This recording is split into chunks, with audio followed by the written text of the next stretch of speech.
बौद्ध भिक्षु सुमित रत्न मेरा नाम है। हम लोग लखनऊ से आए हैं और अकेले नहीं है, सैकड़ों लोग हम लोग आए हैं और पूरे प्रदेश के बौद्ध भिक्षु अलग अलग क्षेत्रों में बसों से गाड़ियों से पहुंच रहे हैं।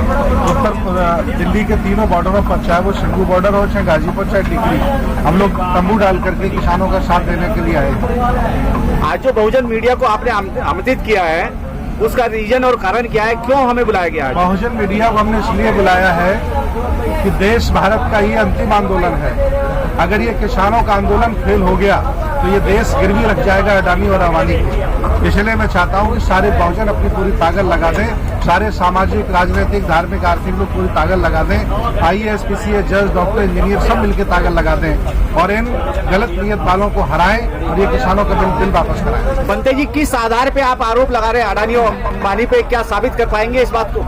अच्छी तरह से साबित कर देंगे। बिल बनाने से पहले सरकार ने और मोदी जी ने अडानी को गोदाम बनाने का अधिकार दे दिया। कई जगह बन चुके हैं उनके वेयर हाउस बड़े बड़े। और जो मंडियां स्थापित है हमारी, जहाँ किसान अपना अनाज बेचता है, उन मंडियों के सामने इनको मंडी बनाने का अधिकार दे दिया। और किसान की जो लिमिट थी उस पर एक कानून बना हुआ था, उससे ज्यादा लिमिट नहीं कर सकते हैं, इन्होंने लिमिट को हटा दिया है। अर्थात देश भारत की खाद्य सामग्री, देश भारत का अनाज ये बड़े लोगों को दे देना चाहते हैं और किसान तो जैसे तैसे जी लेगा, लेकिन डॉक्टर कैसे जिएगा, मास्टर कैसे जिएगा? वो गेहूं 100 रुपया किलो बेचेंगे, वो टमाटर 200 रुपया किलो बेचेंगे, वो तेल 500 रुपया किलो बेचेंगे, क्या कर लेंगे आप? पूरा गिरवी रख देंगे पूरा आप किसानों को। मोदी सरकार कहती है कि हमने किसानों के लिए बहुत कुछ किया। अभी उन्होंने जो है 6,000 रुपए साल का उनको दिया, इसके अलावा 5 लाख रुपए बीमे का आयुष्मान कार्ड बनाया, इसके अलावा जो भी प्राकृतिक आपदा होती है उसमें किसानों का जो कर्ज माफी भी किया है सरकार ने। तो मोदी सरकार कहाँ गलत है? मोदी सरकार जब से आई है तब से स्थायी समाधान उन्होंने कोई नहीं किया है जी। अब तक वो अस्थायी समाधान, जैसे बेटी हमारे घर में पैदा हुई शादी करा देना, किसानों की समस्या पर कभी ध्यान नहीं दिया, 2000 रुपए भेज देना। अब 2000 रुपए में क्या होता बताइए? ये पूरा आंदोलन चल रहा है, किसानों के घर में कितनी समस्याएं, बीमार, उनसे क्या हो जाएगा? ये तो झूठ बोलते हैं, झूठ बोल करके हम लोगों को बरगला रहे हैं। नहीं, उन्होंने कहा कि हमने जो 3 बिल बनाए किसानों के हित में बनाए, किसानों को इससे बहुत बड़ा फायदा होने जा रहा है, उनको माल मंडियों में बिकेगा, उनको जो है जो उनकी उपज है उसका दाम उचित मिलेगा। फिर बिल कैसे गलत हो सकता है? मोदी सरकार कह रही है बिल अच्छा बनाया है। हाँ। और देश भारत के पढ़े लिखे किसान जिनके पास MAd, MPhil, PhD यानी कितनी डिग्रियां हैं, मैं खुद पढ़ा लिखा बहुत भिक्षु हूँ, हमने पूरा किसान बिल पढ़ा है। अगर किसान बिल ये लागू हो गया तो किसान नहीं बनेगा, मजदूर हो जाएगा, बनते देश गिरवी रख जाएगा अडानी अंबानी का।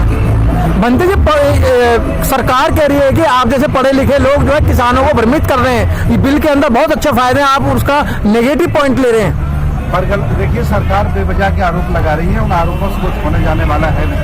हमारे पढ़े लिखे किसानों की टीम के लोग, हमारी पूरी जो पढ़े लिखे किसानों के संगठन हैं, वो बराबर सरकार से डिबेट कर रहे हैं। वो एक पैर पीछे हटाने को तैयार नहीं है और किसान भी झुकने को तैयार नहीं है। बनते जी, जिस तरीके से यहाँ कोट पैंट पहन के किसान आ रहे हैं और अच्छे यहाँ के जिसके पिज्जा वगैरह खा रहे हैं, वो सरकार कह रही है कि किसान कभी कोट पैंट पहन ही नहीं सकता, पिज्जा खा ही नहीं सकता, रसगुल्ले खा ही नहीं सकता।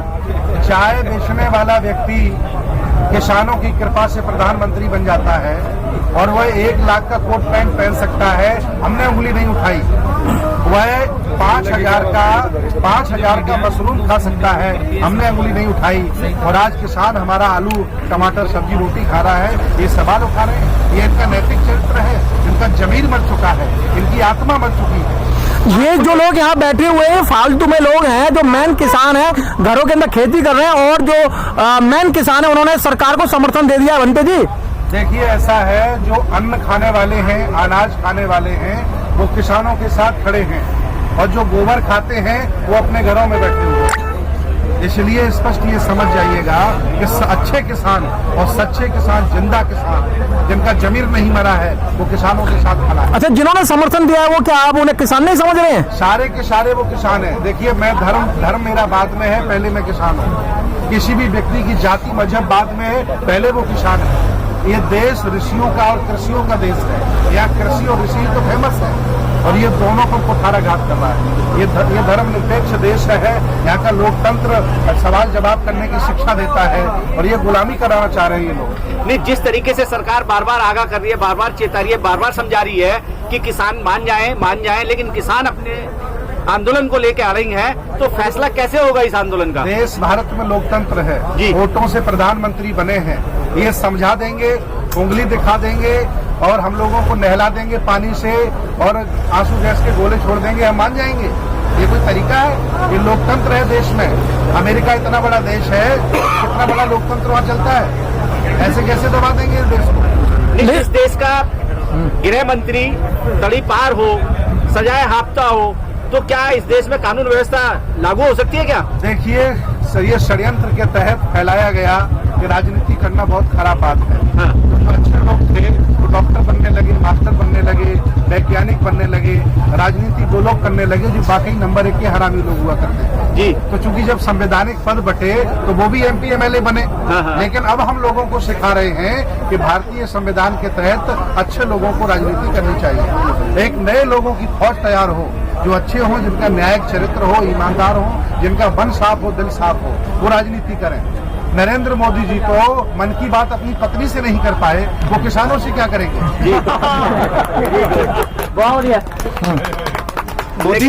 मोदी जी जो है बोल रहे बिल बहुत अच्छा है, लोग भरोसा क्यों नहीं कर रहे मोदी जी की बात? भरोसा अब होगा नहीं।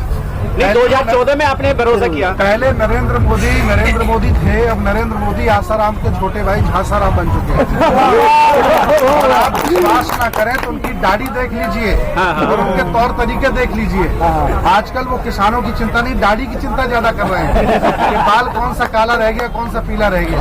बंगाल के अंदर चुनाव है तो अपने टैगोर की एक वो जो नेता थे उनकी रूपरेखा तो करनी है ना सर? देखिए, जिनका नैतिक चरित्र मर जाता हो और वो देश का बंटवारा करने के लिए तुल जाए तो बंटवारा कर ही देता है। अच्छे लोग राजनीति में आए, ऐसे लोग अपने आप भाग जाएंगे, ये जेल में चले जाएंगे। बनते ही 2014 में तो वायदे किए थे नरेंद्र मोदी जी ने, लेकिन 2019 में कोई नहीं वायदा किया, फिर उन्हें क्यों प्रधानमंत्री बनाया गया? देश भारत दया, करुणाशील, भाईचारा का देश है।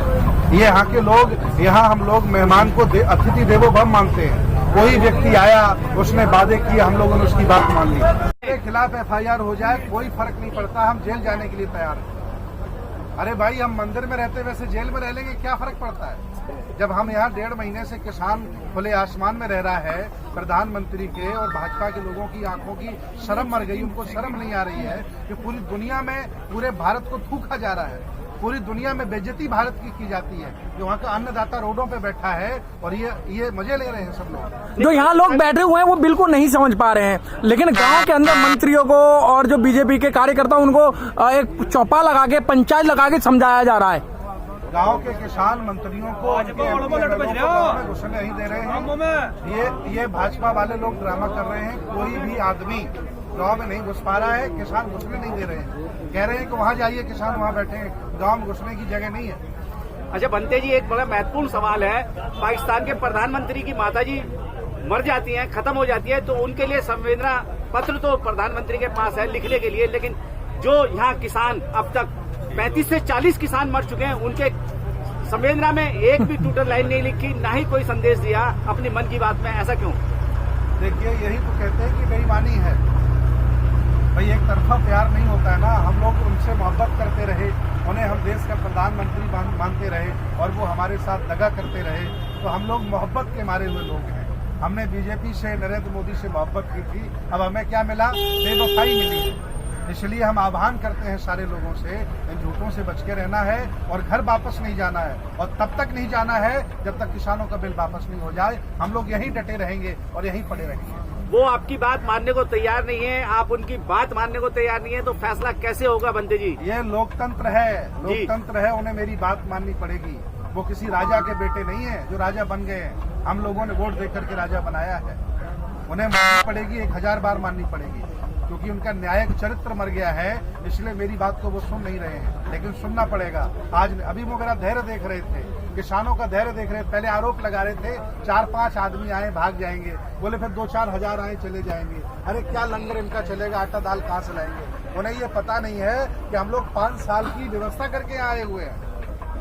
पूरे इस बॉर्डर को यहीं को पूरा घर बना देंगे, बुद्ध घर बना देंगे, आश्रम बना देंगे, यहीं रहेंगे, यहीं पूजा पाठ करेंगे, लेकिन वापस जाने वाले नहीं है जब तक ये बिल वापस नहीं हो जाता। निज सूत्रों से मिली जानकारी के अनुसार मैं आपसे बात करना चाहूंगा, अगर कल के वार्तालाप में सफलता नहीं मिली है सरकार को, तो उसके बाद में कुछ भी हो सकता है। तो क्या आप वो सब झेलने के लिए तैयार हैं? Press the bell icon on the YouTube app and never miss another update.